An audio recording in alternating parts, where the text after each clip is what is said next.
আসে। আর এই বাজার বয়স আপনার 1 থেকে 150 বছরের উপরে। এটা অনেক ঐতিহ্যবাহী ইসাপুরা বাজার।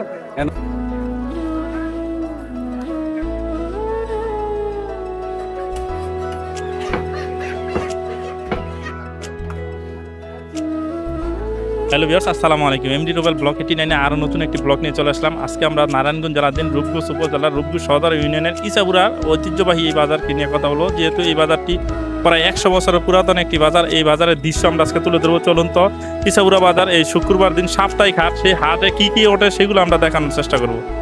বালু নদীর তীর ঘেঁষে গড়ে ওঠা এই বাজারটি প্রায় 100 বছরের পুরাতন একটি বাজার। এই বাজার রয়েছে ঐতিহ্য কিছু নিদর্শন।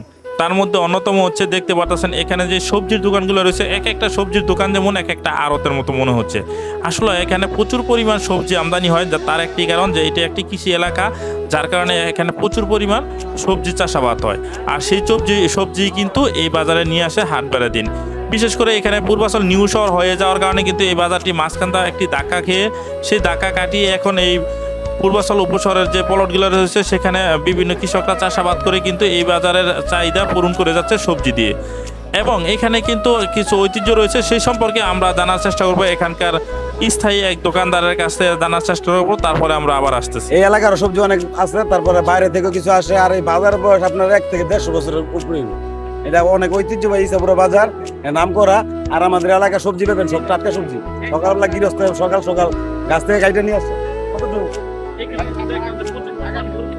হ্যাঁ, গরুর মাংস আপনার সব দেশি এলাকার গরু, দেশি গরুর মাংস এই জায়গায় কোনো বাসি কোনো নাই, সব দেশি। স্থায়ী বাসিন্দার কাছ থেকেও শুনতে পেরেছেন যে প্রায় 100 বছরের পুরাতন এই বাজারের কিছু কথা। দর্শক দেখতে পাচ্ছেন যে যেই পরিমাণ মাছ উঠেছে এখানে এই বাজারে, আসলে কি বলবো, বালু নদীর তীর ঘেঁষে গড়ে ওঠা এই বাজারে কিন্তু দেশি মাছও কিন্তু বেশ উঠে থাকে। এবং শুটকি পট্টিতে কিন্তু প্রচুর পরিমাণ শুটকি এসে থাকে, কারণ এখানকার মানুষ কিন্তু প্রচুর পরিমাণে, গ্রামের মানুষ তো শুটকি খেতে অনেক পছন্দ করে, যার কারণে এত বিশাল শুটকির দোকান। পাশাপাশি সকল ধরনের সবজি বীজও কিন্তু এখানে পাওয়া যাচ্ছে। অবশেষে আমরা দেখতে পারলাম যে এখানে যে সকল কষাইখানা রয়েছে সেখানে কিন্তু সিরিয়ালবদ্ধভাবে প্রায় 15 থেকে 20টা গরু জবাই হয় প্রতি সপ্তাহে। আর এইভাবে মাংসগুলো বিক্রি করা হয় এই ইসাপুরা বাজারে।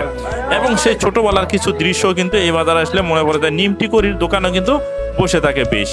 দর্শক, আরও নতুন কোনো ব্লগ নিয়ে আসতেছি, ততক্ষণ পর্যন্ত আপনারা অপেক্ষা করুন।